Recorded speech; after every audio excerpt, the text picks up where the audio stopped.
Bonjour. Alors, la Smart Lens de chez Sony. Donc ici on a le modèle QX10. Et tout simplement pour le connecter, on l'allume.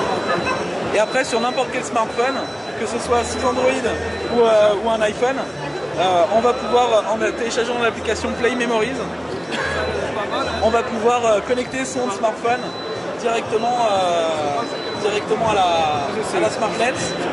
Ce qu'il faut savoir, c'est que là, moi j'ai le NFC, donc ça va aller beaucoup plus vite pour le connecter. Mais sinon, il suffit simplement de rejoindre le réseau Wi-Fi créé par la Smart Lens pour directement se connecter. Voilà. Et en fait, en rejoignant le réseau Wi-Fi, on demande un mot de passe, et ce mot de passe, en fait, il est juste ici. Ouais. Juste là. Et ici, j'ai le réseau Wi-Fi et le mot de passe directement du produit. Ah ouais, d'accord, c'est bon. En fait, ça allait sur le plate sur le Ici c'est le QX10, c'est ça? C'est ça, c'est le QX10. Alors malheureusement j'ai pas le QX100. D'accord. Ici. Hop. En termes de qualité, alors en termes de qualité, on est sur une qualité en termes de capteur et d'objectif, sur une qualité compacte, de milieu de gamme voire haut de gamme. Donc c'est-à-dire sur un équivalent du HX50 par exemple, pour le QX10. Le QX100, qui est le modèle au-dessus, on va avoir une qualité qui correspond, en fait, c'est exactement les mêmes capteurs, le même objectif que pour le RX100 de chez Sony. Voilà, on a une qualité bien meilleure avec ça, ici il est plutôt dans le haut de gamme. Exactement. C'est en comparaison, c'est donc du très haut de gamme en compact, voire l'hybride. D'accord. En qualité. Donc ensuite, ici, sur mon téléphone, en fait, j'ai le visuel.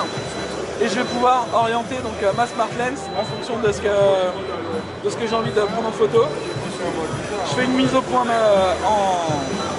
en tactile et ensuite je prends ma photo. En prenant la photo, il m'envoie directement en Wi-Fi la photo en plein format, puisque quand je prends la photo, en fait c'est un streaming Wi-Fi. Voilà. Ce qu'il faut bien savoir, hein, c'est du Wi-Fi direct, c'est-à-dire que pas besoin de connexion internet ou autre, c'est simplement un réseau Wi-Fi créé par la Smart Lens. C'est un réseau partagé entre vraiment la lentille et... Exactement, c'est ça. Et hop, je récupère la photo directement sur mon téléphone. Donc ce qui est bien, c'est que je vais pouvoir, donc on a vraiment une bonne qualité photo. Et ce qui est bien, c'est qu'elle est directement dans mes photos de mon téléphone, donc je vais pouvoir la retoucher via des applications, la partager directement sur les réseaux sociaux. Il semble aussi avoir entendu parler d'un système pour le partage de photos pour éviter qu'elles soient trop lourdes. Ouais. On peut avoir à différentes tailles au niveau de l'image. Exactement, en fait. Du poids du fichier. On va pouvoir, dans les réglages, on va avoir la balance des blancs, le retardateur, etc. Mais on va aussi avoir la taille de l'image. Donc par exemple, là je vais pouvoir choisir taille image fixe. Donc là je suis en 18 mégapixels en 4 tiers. Je vais pouvoir choisir en 5 mégapixels, 13 mégapixels en 16 neuvième ou 2 mégapixels en 16 neuvième. Donc effectivement, je vais avoir un système qui va être beaucoup plus léger, donc pour partager mes photos beaucoup plus facilement. Et des disponibilités, une date c'est déjà sorti. D'accord. C'est déjà sorti. Alors le QX10 il est à 199 €. D'accord. Et le QX100 il est à 449 €. 449 €, ce qui est quand même un prix assez attractif pour... Attractif, étant donné qu'on a des appareils photo opérationnels avec un smartphone qui sont moins chers en fait que la même qualité sur un compact. Et pareil pour celui à 449 €, le QX10, sachant qu'il a le même objectif et le même capteur que le RX100 qui lui est à 700 et quelques euros. D'accord. Et du coup, l'avantage aussi, c'est qu'on peut l'utiliser libre, c'est-à-dire qu'on peut penser à faire une photo groupe avec ses amis, le poser sur un endroit. Et exactement, c'est-à-dire qu'on peut le déclencher à distance, comme c'est du Wi-Fi sur un champ libre, je vais pouvoir l'utiliser jusqu'à 15-20 mètres. Et donc tout simplement, je vais orienter dans la direction que je veux et je vais pouvoir gérer directement sur mon téléphone, pouvoir prendre la photo. Ce qu'il faut savoir aussi, bien évidemment, ce que j'avais pas montré jusque-là. Voilà, c'était là où je voulais en venir. Exactement. C'est qu'on peut l'utiliser en déporté, mais on peut également l'utiliser en un seul appareil. Donc ça va vraiment faire un seul appareil avec mon téléphone et ma Smart Lens. Donc vraiment pour l'utiliser vraiment en tant qu'appareil photo. Et on voyait que plus la connexion est proche, plus on a vraiment une fluidité au niveau. Exactement. D'accord. Tout à fait. Bon, on peut dire adieu à nos appareils photo si ça continue.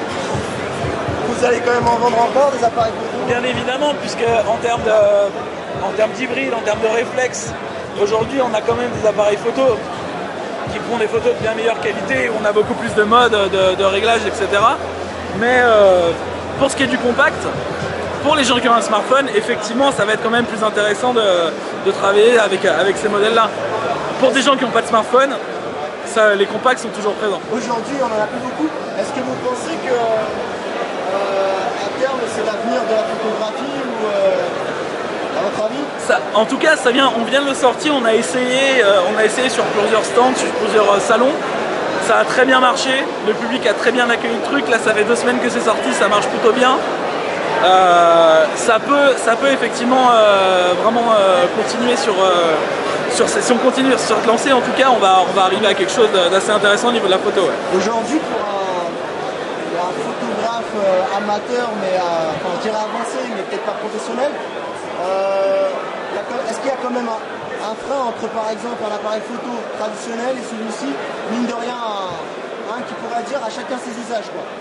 Effectivement, c'est à chacun ses usages, c'est-à-dire qu'un appareil photo comme ça, en fait, aujourd'hui, qu'est-ce qui se passe? C'est qu'on a beau être photographe professionnel, on a beau faire des photos avec des réflexes, avec des bons appareils photo. Quand on est dans la rue, quand on n'a pas forcément son réflexe avec soi, pour faire une photo, on fait quoi? On sort son smartphone. On sort son smartphone et on a des photos qui sont de qualité plus ou moins bien. Mais effectivement, même si on fait des efforts sur les smartphones, le capteur est quand même toujours assez petit. Aujourd'hui, ça, on a vraiment un compromis pour quelqu'un qui, justement, n'a pas envie d'être négligé sur la qualité. Il va pouvoir, avec son smartphone, avoir quand même des photos de qualité. Donc ça va être un complément pour quelqu'un qui fait de la photo, effectivement. Le QX100 va être quand même à ce niveau-là. Le QX10 aujourd'hui, c'est pour faire de la photo plutôt du souvenir, des voyages, etc. Et on peut penser en termes de flash, tout ça, bon, on a encore besoin de nos appareils photo. Alors pour l'instant, pour les appareils photo, on a besoin, pour le flash, on a besoin du portable, du flash du portable ou autre. Maintenant, cette petite griffe-là qui permet de s'enlever, on va pouvoir adapter plusieurs choses. C'est-à-dire que là, aujourd'hui, comme je vous ai montré, il y a ça qui existe avec la griffe qui est adaptable en fonction des smartphones. On va sortir des griffes qui sont adaptables pour les tablettes.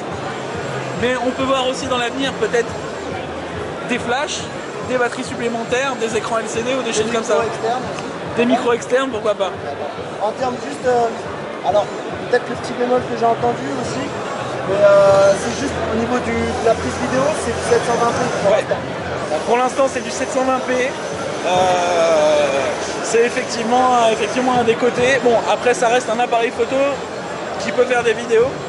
Tout comme on a par exemple l'Action Cam qui fait des vidéos, des bonnes vidéos, et après qui fait des photos de peut-être moins bonne qualité parce que le capteur est beaucoup plus petit.